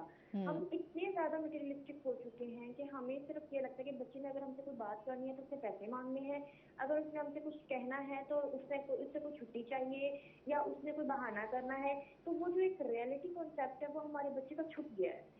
उसकी वजह से हम बहुत ज्यादा जो है दूर हो गए हैं अपने लोगों से, अपनी चीजों से, और हमारा बच्चा हमसे बहुत दूर हो गया। अब वो अपने माँ बाप को चीजें बताने की बजाय वो ऐसे लोगों को ढूंढते हैं जो उनको सुन सके। और ये एक बहुत नेगेटिव एलिमेंट है, मैं समझती हूँ बहुत बड़ा गैप है ये हमारे पेरेंट्स में और हमारे दरमियान के। हम अब जिनको अपने दिल की बात कहना चाहते हैं, चीजें करना चाहते हैं, हमारे बच्चे अब वो नहीं कह पाते। हाँ, ये बहुत इसकी ज्यादा वजह से वो साइकोलॉजिकली बहुत डिस्टर्ब हो जाते हैं। तभी तो हम अपने बच्चों को देखते हैं कि बड़े खामोश रहते हैं, कम मुस्कुराते हैं, ज्यादा आपके साथ। देखा होगा अस्मा के पहले की निस्बत अब विक्टिम केसेस जो हैं वो बच्चों के बहुत ज्यादा बढ़ते जा रहे हैं। बच्चे बहुत ज्यादा जो है ना विक्टिमाइजेशन का शिकार हो रहे हैं, हर तरह के वायलेंस का शिकार होते हैं। उनकी वजह यही है क्योंकि वो अपनी बात बता नहीं पाते, कह नहीं पाते। आज से पहले ऐसा नहीं होता था, नोटिस किया जाता बच्चों को। इस सब अब बस बच्चों को बस नोटिस नहीं किया जाता उस तरह पे। बिल्कुल ऐसे ही है, बच्चों को अब गाइड करने की बहुत ज़्यादा ज़रूरत है। खिजरा, बहुत शुक्रिया आपका, आप हमारे साथ रहीं। और इसके साथ ही जो जिस तरह हम बात करें कि वक्त को हमने खुद समझना है, बच्चों की, जब हम कहते हैं ना कम्युनिकेशन गैप हमारा जो आता जा रहा है पेरेंट्स का बच्चों के दरमियान, अच्छा बच्चों का पेरेंट्स के साथ, टीचर्स का बच्चों के साथ, तो ये इन तमाम चीज़ों को, गैप को कम करने की, अच्छा बच्चों को अप्रिशिएट करने की बड़ी ज़रूरत है। यहाँ पर मैं ये लाजमी आज बात करूँगी चिल्ड्रंस डे के हवाले से कि हमने अपने बच्चों को अप्रिशिएट करना ये बड़ा ज़रूरी है। जब तक आप अपने बच्चों को हिम्मत नहीं देंगे, आप अपने बच्चों में कॉन्फिडेंस लेकर नहीं आएंगे, आप अपने बच्चों को सही गाइड नहीं करेंगे, तब तक हमारे ये मसाइल जो हैं वो ठीक नहीं हो सकते। बच्चों के जो फिज़िकल एक्टिविटीज़ हैं उनको वापस लाने की ज़रूरत है। बच्चों को आप जितना वो कहते हैं ना इनकरेज करेंगे, उतने ही बच्चे आपके आगे बढ़ेंगे। आप कुछ कहना चाहेंगे बच्चे आगे के इस हवाले से? क्या? हाँ बिल्कुल, मैं तो यही कहना चाहूँगी कि आप बिल्कुल ठीक फरमा रही हैं कि जो हमारे यहाँ ज़हनी मसाइल हैं वो बड़ों के साथ साथ बच्चों में बहुत ज़्यादा हैं, क्योंकि बच्चे सेंसिटिव होते हैं, वो चीज़ों को और भी ज़्यादा फील कर रहे होते हैं। तो हमें अपने बच्चों को ज़्यादा से ज़्यादा, मैं समझती हूँ, फिज़िकल एक्टिविटीज़ में, हेल्दी एक्टिविटीज़ में इन्वॉल्व करना चाहिए। अपने अपने घर में एटलीस्ट आप ये कर सकते हैं, उनको गेम्स में इन्वॉल्व करें, एक्सरसाइज की तरफ लेकर जाएं, साइकिलिंग कर सकते हैं बच्चे, बजाय इसके कि वो मोबाइल पे बैठे रहें और स्क्रॉलिंग करते रहें। बात करूंगी, हमेशा बात करती हूँ कि टाइम जो है वो बड़ा कीमती है। तो ये जो आपके अपने होते हैं, आपके प्यारे होते हैं, चाहे वो बच्चे हैं, चाहे माँ बाप हैं, चाहे दोस्त हैं, चाहे आपके रिश्तेदार हैं, उनको टाइम देने की बड़ी ज़रूरत होती है। आजकल वैसे ही बड़ी ज़रूरत है एक दूसरे को सुना जाए। तो लिहाजा इसी के साथ सुइरा, आपका बहुत शुक्रिया, आप हमारे साथ रही। नाज़रीन, अभी हमने जाना है ब्रेक पे, हमारे साथ रहिएगा। जब हम ब्रेक से वापस आएंगे तो हमारे साथ कुछ और गेस्ट मौजूद होंगे।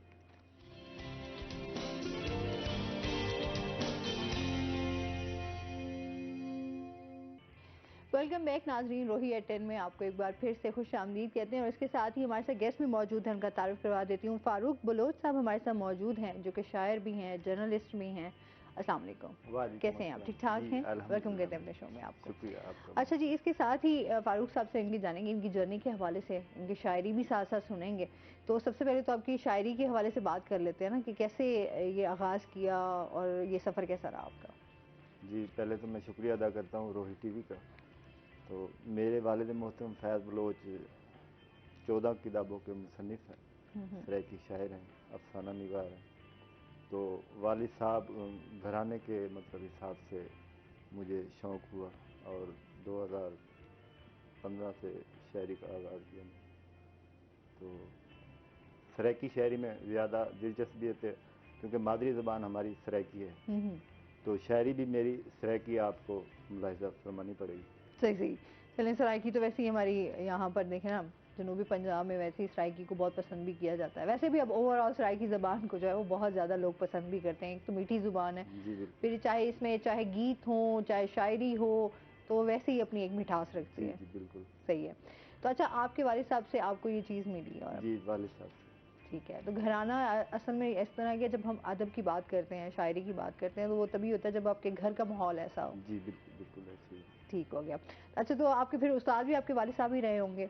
हाँ, मेरे वालिद साहब भी रहनुमाई करते हैं। मेरे भाई भी हैं शायर गफूर बलोच, इस्लाह में भाई गफूर से भी लेता हूँ, और मेरे अब्बू के शागिर्द हैं वाजिद थलवी साहब, उनसे भी इस्लाह लेता हूँ। तो इस्लाह मैं घर से ही लेता हूँ। सही है। तो वही ना, अब आपके घर में, अच्छा बड़े भाई भी आपकी शायरी करते हैं? जी, वाले भाई गफूर बलोच हैं, वो भी सराइकी शायर हैं और 3 किताबों के वो मुसन्निफ़ हैं। अच्छा जी, सही है। अच्छा, आप क्योंकि एक तो शायरी कर रहे हैं सराइकी में, दूसरा आप किस तरह की शायरी जो है वो करना पसंद करते हैं? क्योंकि हर किसी की डिफरेंट राय है ना इस बारे में। मुआशरे की अक्कासी, मुआशरे की जो दुख हैं, जो मतलब मुआशरे को महरूमियाँ देखकर मेरा ज़्यादातर शौक़, मैं एक छोटी तहरीक है नूर शाह मेहनत पानी के हवाले से, उसका चेयरमैन भी रहा हूँ मैं। इलाके की जो महरूमियाँ हैं नूर शाह तलाई की, उनके हवाले से मेरे दिल में हमदर्दी उठती है और शायरी उस हवाले से ज़्यादा मैं करता हूँ। सही हो गया कि मुआशरे में अगर कोई तब्दीली, क्योंकि हमेशा शायर का एक रोल रहा है कि शायरी से आप जितनी लोगों तक अपनी आवाज़ पहुंचा सकते हैं अपने लफ्ज़ों के ज़रिए, वो लाजमी इंसान को पहुंचानी भी चाहिए और हिम्मत भी बनती है ना। कुछ लोग इस तरह के नौजवानों को अगर आपने शायरी के ज़रिए अगर आप उनमें हिम्मत पैदा करते हैं या उनके अंदर इस तरह का जज्बा पैदा करते हैं। अच्छा, अभी क्या सुना रहे हैं आप हमें? मैं सराइकी शायरी से इब्तिदा करता हूँ। जेड़ा माँ प्यो दा बेअदब थीवे, हे कसम खुदा सुख पैंदा नी, मेरे शिकवे ते इतबार न कर, घिन खुद अजमा सुख पैंदा नी, अंज करके बंदा प्यो माँ को बह ईद मना सुख पैंदा नी, करे 100 हज फारूक भावे रुसी होवे माँ सुख पैंदा नी। और मेरा पाक वतन है बहुत सोहना, इंदे थल दामान दी खैर होवे, हर शहर इंदा आबाद रहे, मेरे उच्च मुल्तान दी खैर होवे। पिया सरहद सिंध पंजाब बसे ते बलोचिस्तान दी खैर होवे, बहरोज़ फरूक दुआ मंगदा, मेरे पाकिस्तान दी खैर होवे। और एक नज़म है, मैं वो मुझे ज़बानी याद नहीं है।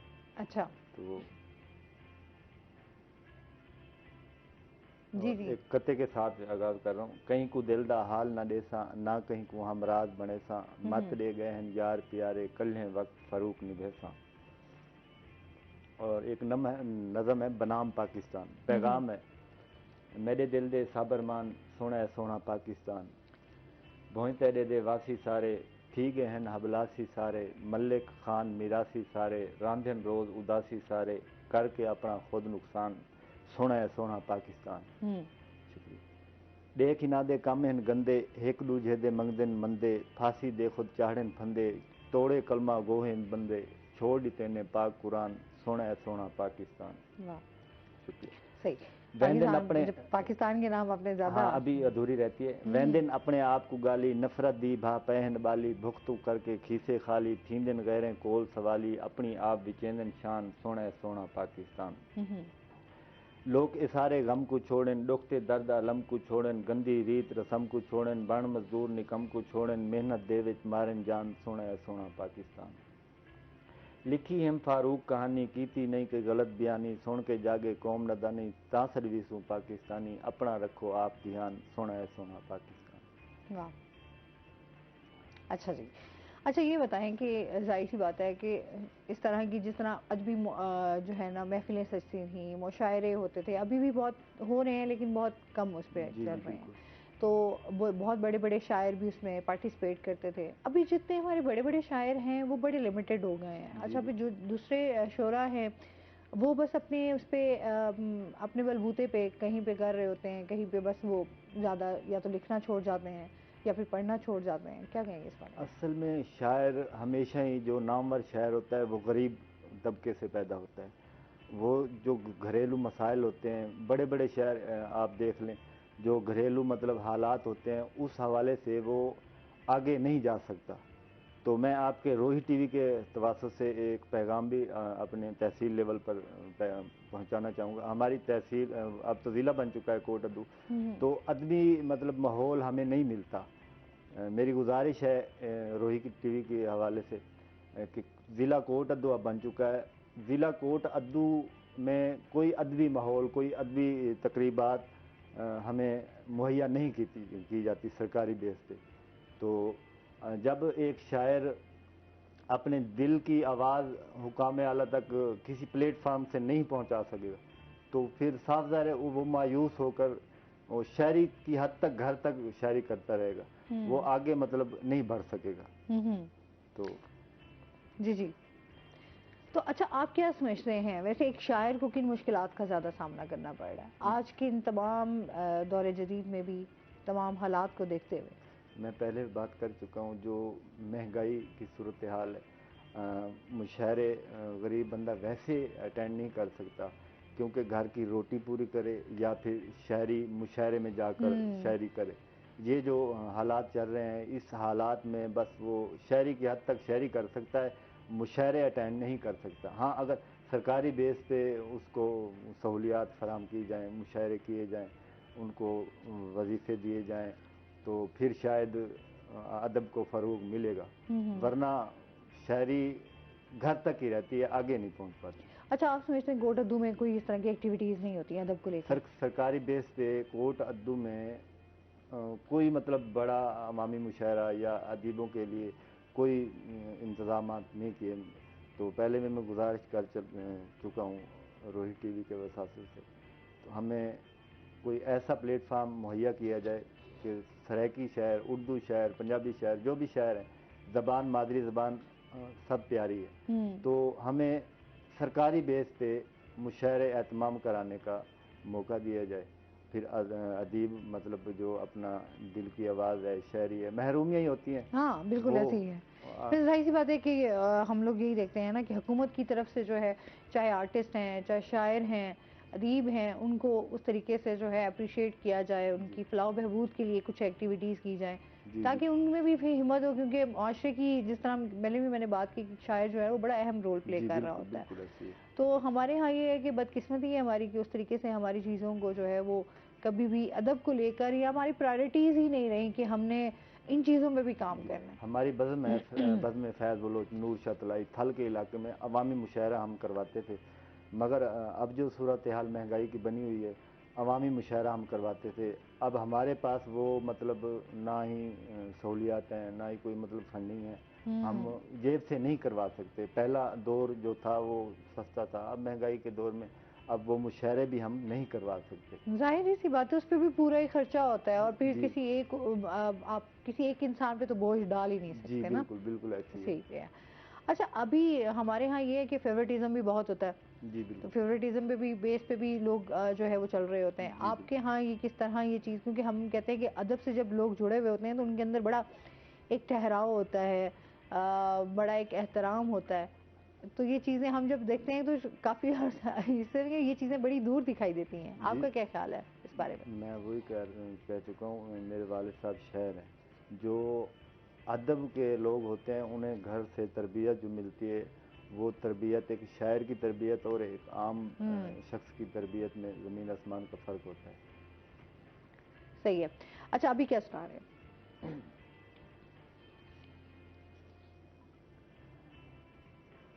ये सराइकी सूबे के हवाले से, साडा हक असां गिनना है, तेरा बनदे हक साडा हक वंडे, असां कहीं दा हक उका नहीं मंगदे, कढ़ पंजवां दक साडा हक वंडे, असां हीणे लोग हैं अज़ल कनू, साडा सईला तक साडा हक वंडे, तेरे वादियां कोल फारूक मियाँ असां पे हैं हक साडा हक वंडे। और हे जिंदगी चार दिहाड़े दी इकु रल मिल यार गुजारूं वाला पारूं, तैं बाजूं साड़ी नहीं निभदी आ खुशियां कूं सड मारूं वाला पारूं, ए नफरत कीना छोड़ सजन हिक बैतूं जिंदड़ियां वारूं वाला पारूं, गियों छोड़ फरूक बलोच को चंद दुख वेड़ वसन चौधारूं वाला पारूं। ठीक। नाज़रीन, इनकी मज़ीद भी शायरी सुनेंगे, इनके बारे में जानेंगे, लेकिन अभी हमने जाना है ब्रेक पे। हमारे साथ रहिएगा।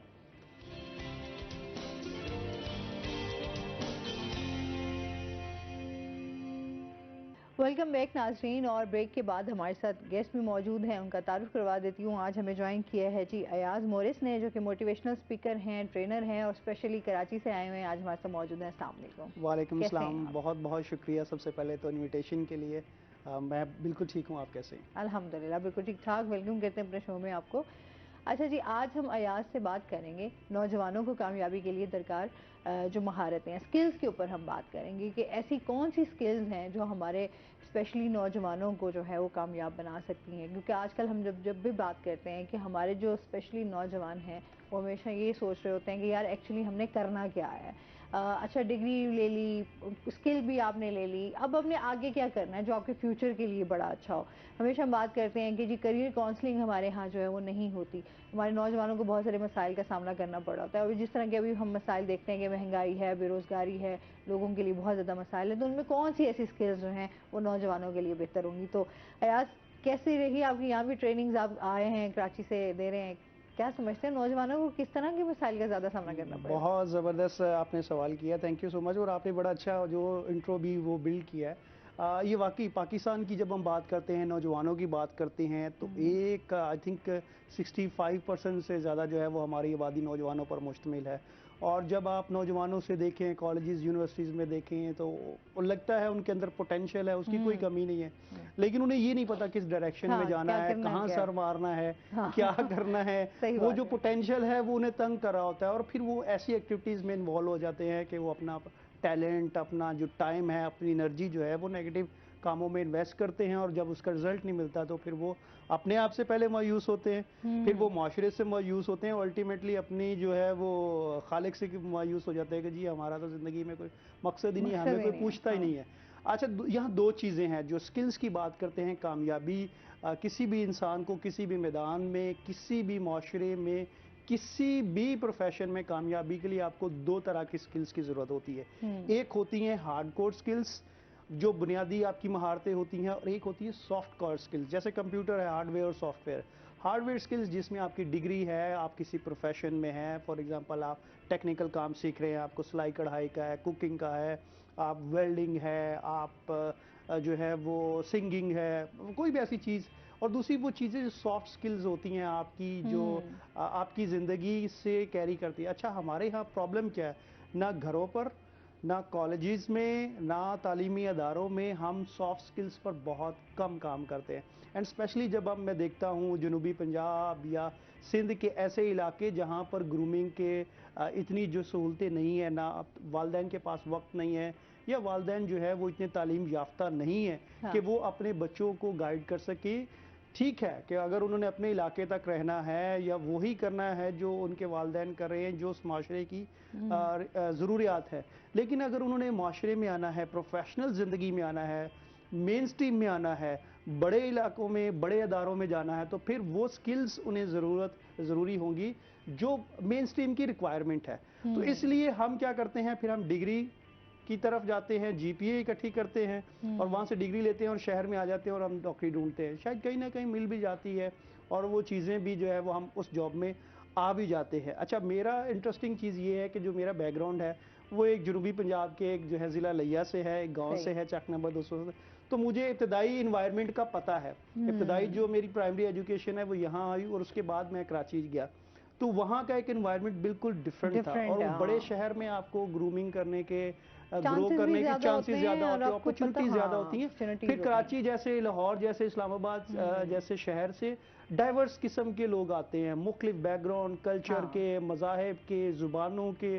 तो उनसे जब आप मिलते हैं तो आपको पता चलता है कि नहीं भाई, जो मेरा गाँव है, मेरा शहर है, मेरे कस्बे है, मेरी यूनिवर्सिटी, इससे बाहर भी दुनिया है। और वो दुनिया कैसे सोचती है, उसके साथ जब तक आप नहीं सोचेंगे तो दुनिया आपको जो है वो, जो यूनिवर्सिटी से हम निकल कर यूनिवर्स में जब तक नहीं आते तो हमारी ग्रोथ नहीं होती। असल में हम यहाँ से निकलते हैं, हम कहते हैं यार ये हमारी यही लाइफ है, उसी खौल में जी रहे होते हैं। ऐसा क्योंकि उस खौल से बाहर निकलते ही नहीं है वो, और उन्हें वो इन सलाहियतों का जो उनके पास होती हैं, उनका आइडिया ही नहीं होता। अच्छा, ये जो बच्चे, खासतौर पर मैं ये कहता हूँ जो इस तरह के एरिया से आते हैं जहाँ इतनी सहूलतें नहीं है, गाँव है और ख़ास तौर पर छोटे शहर है जहाँ इतना ज़्यादा जो है वो ज़िंदगी में अपॉर्चुनिटीज़ नहीं आगे, इनके साथ प्रॉब्लम क्या होता है? अच्छा, ये मेहनती होते हैं, टैलेंटेड होते हैं, ज़िंदगी में मैं उसको एक वर्ड कहता हूँ, रगड़ा खाने के लिए तैयार होते हैं, नाकामियाँ, कामयाबियाँ इन्होंने देखी होती हैं, इन्होंने तमाम चीज़ें फेस करने की सलाहियत। अच्छा, इनके पास खोने को भी कुछ नहीं होता। क्या अच्छा जी, आप गाँव से आए हैं, यहाँ पर कोई छोटी मोटी जॉब कर रहे हैं, कोई ये कहेगा देखो यार वहाँ तो ये इतना बड़ा था, यहाँ आप क्या कर रहे हैं, nobody is going to care what this, कि आप क्या कर रहे हैं। तो आपके पास जब खोने को कुछ नहीं होता तो फिर आपके पास होता है एक एनर्जी होती है कि नहीं यार क्या करें, कुछ नहीं होगा, चले करते हैं ये। तो वो आपको रिस्क लेते हैं। जब आप रिस्क लेते हैं तो फिर आप रिस्क लेते हैं, तो उससे साथ जुड़ा हुआ है रिस्क।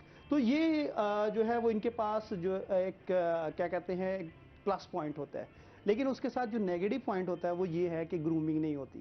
अच्छा, सबसे पहले ग्रूमिंग में आता है कि आपकी कम्युनिकेशन स्किल, जो सॉफ्ट स्किल्स है। अच्छा, ये वो सलाहियत है जो कामयाबी के लिए वर्क प्लेस पर, प्रोफेशनल ज़िंदगी में, आपके रोज़मर्रा के ताल्लुकात में, आपकी ज़ाती ज़िंदगी में बहुत ज़रूरी है।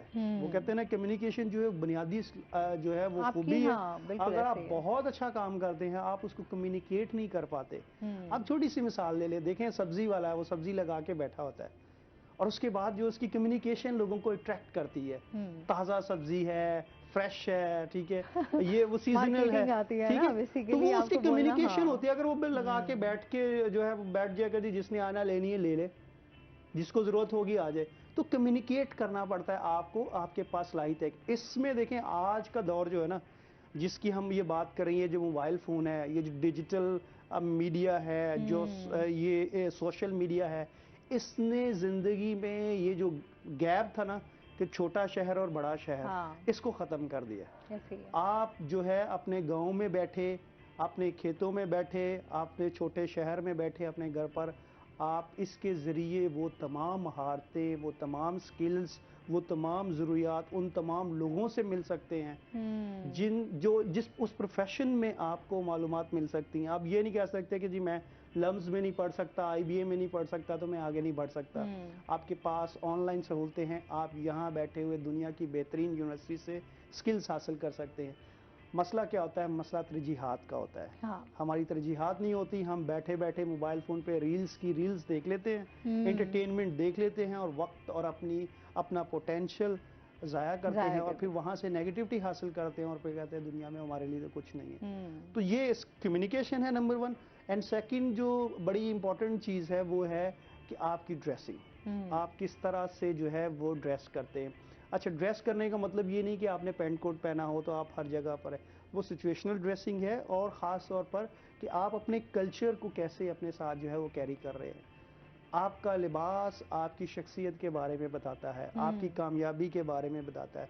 इससे कोई फ़र्क नहीं पड़ता आप कहाँ से आए हैं, फ़र्क ये पड़ता है कि आपने जाना कहाँ है और जिस मंजिल की तरफ आपने जाना है उसकी तैयारी के लिए जो जो आपको लवाजमात चाहिए होती है, जो स्किल्स चाहिए होती है, उनकी अगर आप पहले से तैयारी करते हैं तो फिर जब आप मेन स्ट्रीम में जाते हैं तो आपको इमोशनल ब्रेक थ्रू नहीं होता। हाँ। कि जी मुझे इसने ये बोल दिया, मेरी लहजे पर ये बात कर दी, मेरे कपड़ों के कलर पे भी ये बात कर दी, मेरे बैकग्राउंड पे बात कर दी। जब आप मेंटली प्रिपेयर होते हैं तो फिर जो है वो आपके लिए प्रॉब्लम नहीं होती, आप रेडी होते हैं कम्पीट करने के लिए और फ्यूचर उन्हीं का ब्राइट होता है जो अपॉर्चुनिटीज़ के लिए तैयार होते हैं पहले से, जो इंतज़ार कर रहे होते हैं अपॉर्चुनिटी आएगी, मेरे दरवाजे पर नॉक करेगी और कहेगी जी ये ले इनविटेशन लेटर। ऐसा नहीं है, कंपटीशन की दुनिया है। हमारे यहाँ ये बड़ी जहनी मसाइल हैं ना नौजवानों को लेकर। अच्छा, आपने थोड़ा कुछ अच्छा आपने पढ़ लिया, आपने कोई अच्छी डिग्री ले ली, तो आपके अंदर एक चीज आ जाती है कि यार अच्छा मैं ये काम करूं, मैं कैसे कर सकता हूं, मैं ये एक अच्छा ये सॉफ्ट स्किल भी है और ये हमारा कौमी अलमिया है।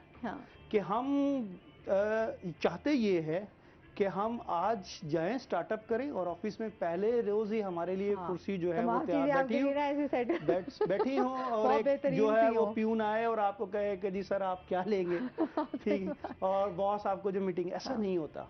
आप भी प्रोफेशनल है, आपको करनी पड़ती है, आप भी प्रोफेशनल है, आप इस मुकाम तक पहुंची हैं, आपको अंदाजा है कि क्या क्या स्ट्रगल्स करनी पड़ी थी। अरे बड़ी मेहनत होती है, मतलब और हाँ क्या कुछ आपको फेस करना पड़ता है। उसके बाद ही आप कहीं जाके बैठते हैं तो आपको अच्छा फिर उसमें भी आपको जहाँ आपको मैं समझती हूँ काम आप बैठते हैं या किसी मुकाम पर आप पहुंचते हैं तो वहाँ आपको अपना वो दर्जा बरकरार रखना भी बड़ा जरूरी है। कामयाबी हासिल करना देखें आसान बहुत मुश्किल नहीं है। हाँ, बहुत आसान है। आसान है, उसको मेंटेन करना, नीयत साफ है। बिल्कुल हाँ, अगर उसको मेंटेन करना और उस मेयार को बरकरार रखना बहुत मुश्किल काम होता है।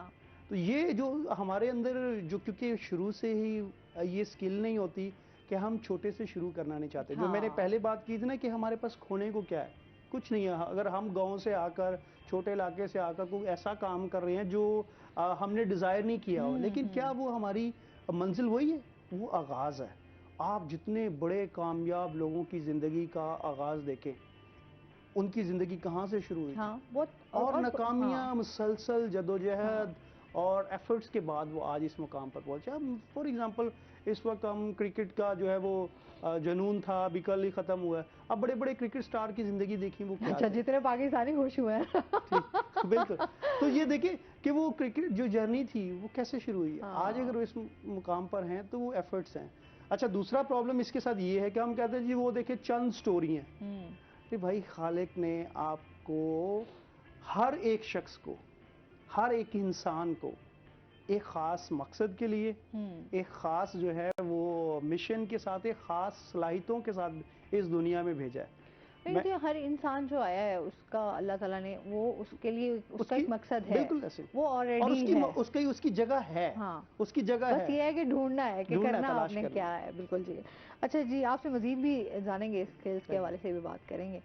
सर की शायरी हम सुन रहे थे साथ साथ, तो हाँ ये भी नौजवानों के लिए वो कहते हैं ना कि वो बड़ी एफर्ट्स कर रहे हैं, सोशल एक्टिविस्ट ये भी भी हैं। एक सॉफ्ट स्किल है बहुत शानदार, और एक हाँ आर्ट और अदब और हाँ, इंसानी अदब ये मैं जिंदगी कहते को, हैं अदब के साथ अदब की हम। आर्ट्स की तरफ, क्योंकि हमारे यहाँ पता ही नहीं होता कि यार ये हाँ कंटेंट राइटिंग, ये स्पीकिंग, ये जर्नलिज्म, ये आर्ट, हाँ ये कितना जो है एक्चुअली तो आपके कल्चर की पहचान तो ये है बिल्कुल ऐसे जिसको है, हम भूल जाते हैं। ऐसे ही है जी। अब क्या सुना रहे हैं आप?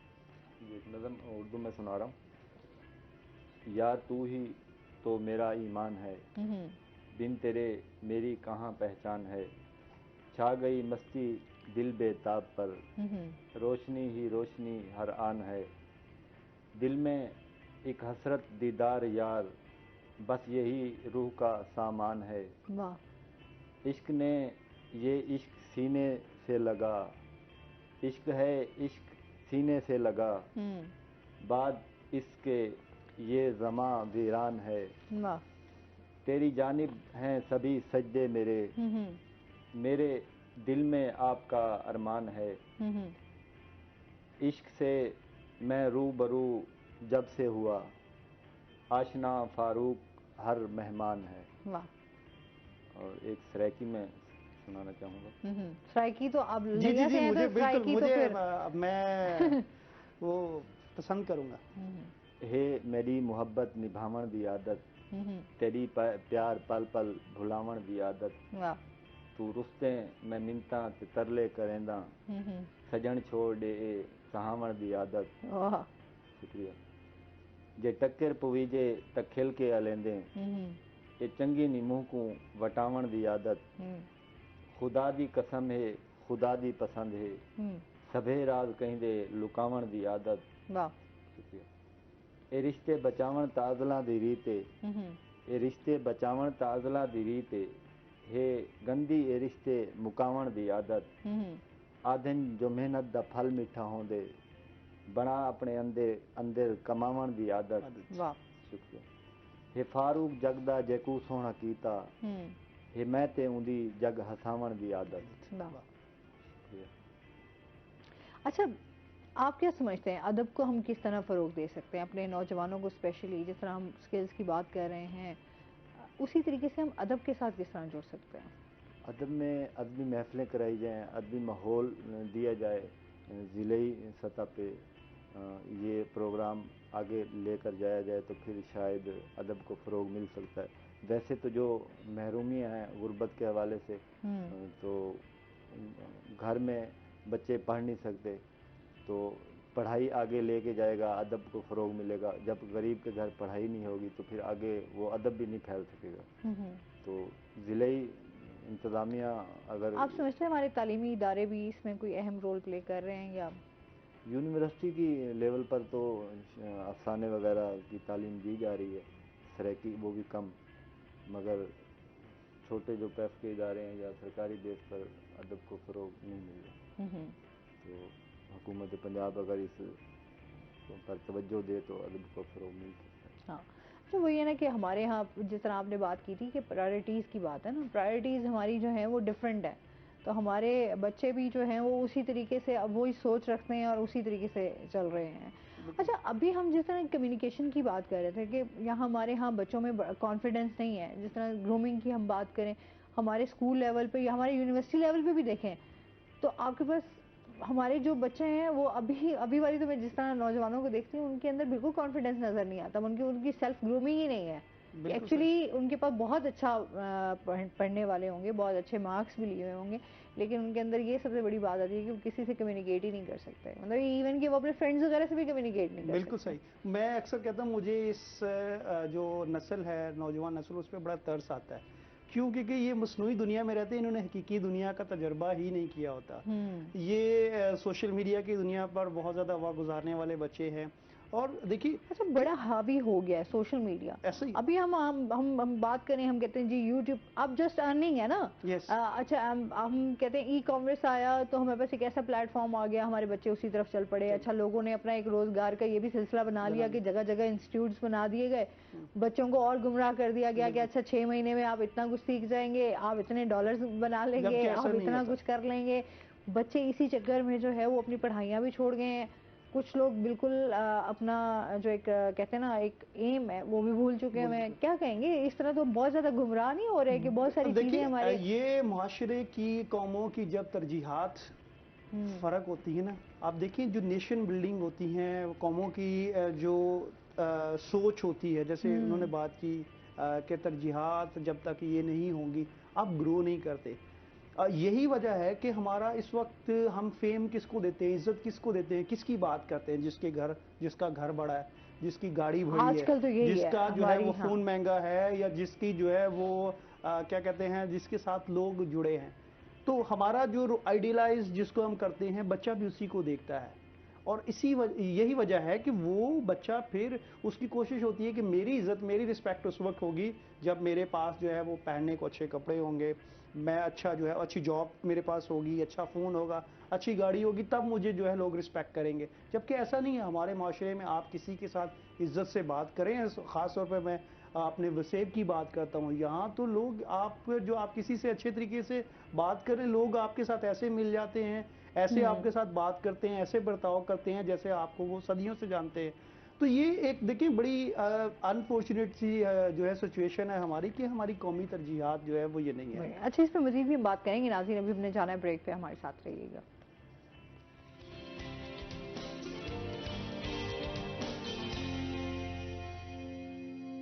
वेलकम बैक नाज़रीन। जी हम बात कर रहे थे नौजवानों के हवाले से, उनके कॉन्फिडेंस के हवाले से। जी बहुत शुक्रिया वंस अगेन इस क्वेश्चन को रेज करने के लिए। देखिए कॉन्फिडेंस कहाँ कैसे आता है? कॉन्फिडेंस आता है नंबर 1 तो आपकी स्किल्स, आप अपने सब्जेक्ट के हवाले से जब तक क्लियर नहीं है, आपको अपने सब्जेक्ट के अपने नॉलेज पे अगर आप यहाँ कॉन्फिडेंट हैं, आप एक हिस्ट्री है आपकी, एक बैकग्राउंड है, एक स्ट्रगल है, आपकी प्रेपरेशन है, तो आप कॉन्फिडेंट होंगे। दूसरी जो चीज़ आपकी कॉन्फिडेंस कहती है the way you dress, the way you carry yourself. जिस दिन आपने जो है वो अच्छे कपड़े पहने होते हैं, और मैं बल्कि यहाँ पर एक पाकिस्तान के बहुत number image and wardrobe consultant जो कि ड्रेसिंग के हवाले से बात करते हैं, हामिद सईद साहब, उनकी बात दोहराता हूँ। वो कहते हैं जिस दिन आपने राइट कलर अपनी ट्यून के मुताबिक, अपने प्रोफेशन, अपनी बॉडी टाइप के मुताबिक आपने कपड़े पहने होते हैं, आपका जो कॉन्फिडेंस है वो स्काई हाई होता है और आपकी आंखें जो है वाइब्रेट होती हैं। अच्छा जब ड्रेसिंग की हम बात करते हैं तो इसका मतलब जैसे मैंने पहले भी बात की है कि सिर्फ ये किसी कल्चर की नहीं, आप अपने कल्चर की रिप्रेजेंटेशन जो है वो जिस तरह से करते हैं, आपका साफ सुथरा लिबास इस बात की इलामत होता है कि you are ready, you are prepare for this opportunity. हम कहते हैं जी ब्रांड्स की बात करते हैं, लोग कहते हैं अच्छा कुछ लोग होते हैं जो बहुत हाई लेवल का ब्रांड पहन के भी ना तो उनकी पर्सनालिटी वो आपकी मैच ही नहीं होती। मैच ही नहीं करती ना। हमारी कलर्स अब सॉरी ये मैं बता दूं, जैसे आप हमारी सब कॉन्टिनेंट की इसकी साउथ पंजाब की जो है वो हमारी कलर कॉम्प्लेक्शन बहुत डिफरेंट है।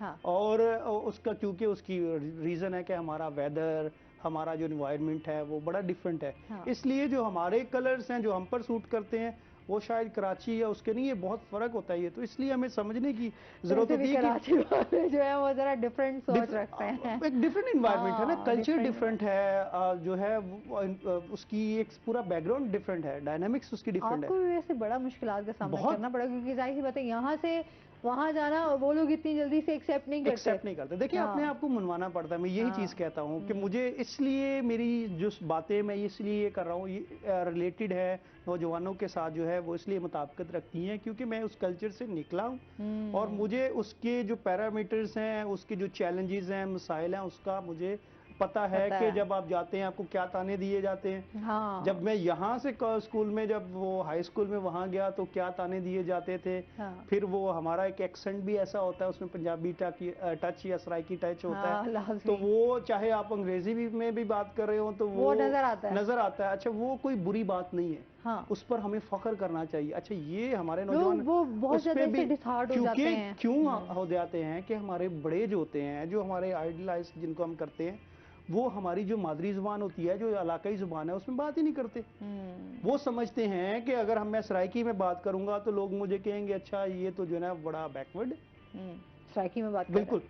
तो हालांकि ये एक ऐसी जुबान है, मैं जैसे जुल्फकार अली भुट्टो साहब कह रहे थे, ये डाढ़ी मीठी बोली है। अब मैं ट्रेनिंग में था तो वो मुझे खुशामदीद कह रहे थे, तो मैंने उनको कहा कि जब हमारे सिंधी में आप सिंध में आते तो वो भली करायन कहते हैं, आप पेशावर में जाएं तो पखैर आगले आपको कहते हैं, पंजाबी में आए तो आपको जी आयन कहते हैं, सराइकी में क्या कहते हैं।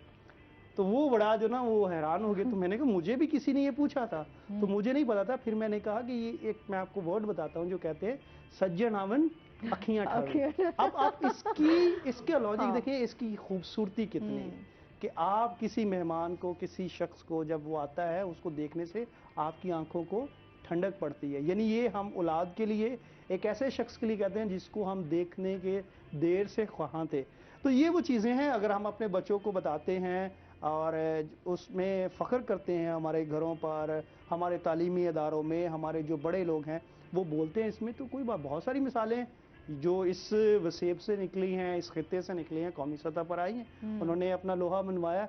तो बैकग्राउंड आपका मैटर नहीं करता, आप अपने आप को कितना पॉलिश करते हैं उस माशरे में जहाँ पर भी आप एडजस्ट करने के लिए जो उसकी रिक्वायरमेंट है उसके मुताबिक आप अपने आप को ढालते हैं। तो कोई वजह नहीं है कि आप आगे ना बढ़ सके। तो मुझे भी ये ज़ुबान का, लिबास का, खुराक का, लोगों के साथ कैसे बात करनी है, लोगों के साथ कैसे, अच्छा हम बड़े लॉयल होते हैं, अपने गाँव के बादशाह होते हैं हम, तो जब वहां जाते हैं तो हम लोगों से एक्सपेक्ट कर रहे होते हैं कि वो भी हमारे साथ वैसे ही होगा, लेकिन ऐसा होता नहीं ना। They are very professional.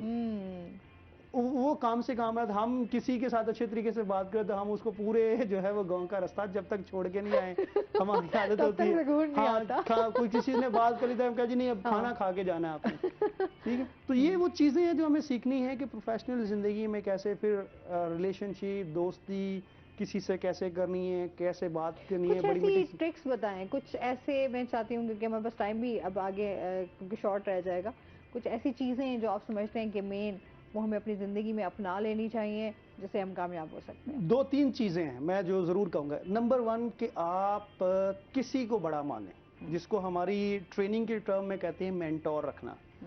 अपने मेरी जिंदगी में अगर देखूं तो मेरे दादा मेरे सबसे बड़े मेंटोर थे। बिल्कुल एक आम सादा किसान थे।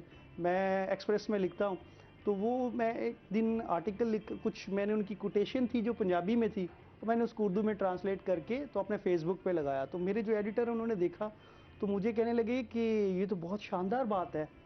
तो वो बात क्या थी, वो थी दादा मेरे कहते होते थे कि कोशिश करो कि तुम्हारी मेहनत नहीं बल्कि तुम्हारी नीयत को, नीयत तुम्हें तुम्हारी मेहनत का नहीं बल्कि तुम्हारी नीयत का फल मिले। अब ये जो उन्होंने कहा कि ये तो बहुत शानदार बात है, आप अपने दादा पे लिखते। वो कौन थे? मैंने कहा काम किसान देहाती जो है उनकी जिंदगी थी। तो बात कहने का मतलब ये है कि इससे कोई गर्ज नहीं है कि आपके जो बड़े हैं, वो आपके जो असातिज़ा हैं, आपकी फैमिली में जो है, वो एक जिंदगी का जो तजर्बा होता है उसका कोई नेमोल बदल नहीं है, उसका कोई सब्सिट्यूट नहीं है। इसलिए आप किसी ना किसी को बड़ा माने। आज की जो यंग जनरेशन है ना वो ये नहीं करती, और मैं समझता हूँ कि उनकी ज़िंदगी में खला ये भी है कि जो दादा नाना इस तरह के जो रिश्ते थे उनसे दूर हो गए हैं, और उन्हें लगता है कि शायद ये। तो एक तो ये कि आपने जिस भी आप प्रोफेशन में जाना चाहते हैं अपनी ज़िंदगी में किसी को बड़ा माने। जैसे मौसीकी में कहते हैं कि आप उस्ताद के बगैर जो है वो महारत हासिल ही नहीं कर सकते। इसलिए हर प्रोफेशन में आपको किसी एक उस्ताद की ज़रूरत है। जिस दिन आप ये मान लेंगे उस दिन आपकी ज़िंदगी का जो सफ़र है वो, उसमें जो आसानी है, कंफर्ट जो है वो हाफ हो जाएगी। और जितने बड़े बड़े लोग हैं, बड़े प्रोफेशनल हैं, वो अपनी ज़िंदगी में मेंटोर्स, कोचेस, ट्रेनर्स रखते हैं इसलिए ताकि वो उनको बेहतर तौर पर गाइड कर सकें। पहली बात ये। दूसरी बात ये है किताबें पढ़ना शुरू करें। हमारे यहाँ रीडिंग का कल्चर नहीं है। कौमी सतह पर आप लोगों से पूछें आप क्या पढ़ रहे हैं, किसी को कुछ नहीं पता। हम बस खोए हुए हैं पता नहीं कहाँ पर। हमारे माशरे के साथ जो है वो एक सबसे बड़ी ज़्यादती है, ये हमसे किताब छीनी गई है। हम किताब से, अदीब से, अदब से, जैसे वो अदब की बात कर रहे थे, जब तक आप अपने अदीब को इज्जत नहीं देंगे कैसे कोई बच्चा आइडलाइज करेगा, कैसे रिस्पेक्ट करे? जब तक आप अपने उस्ताद को रिस्पेक्ट नहीं देंगे क्यों बच्चा कोई उस्ताद बनना चाहेगा? तो ये वो चीज़ें हैं कि आप किताबें पढ़ें, सीखें, लर्निंग पे रखें। और तीसरी चीज़ ये है कि नेटवर्किंग।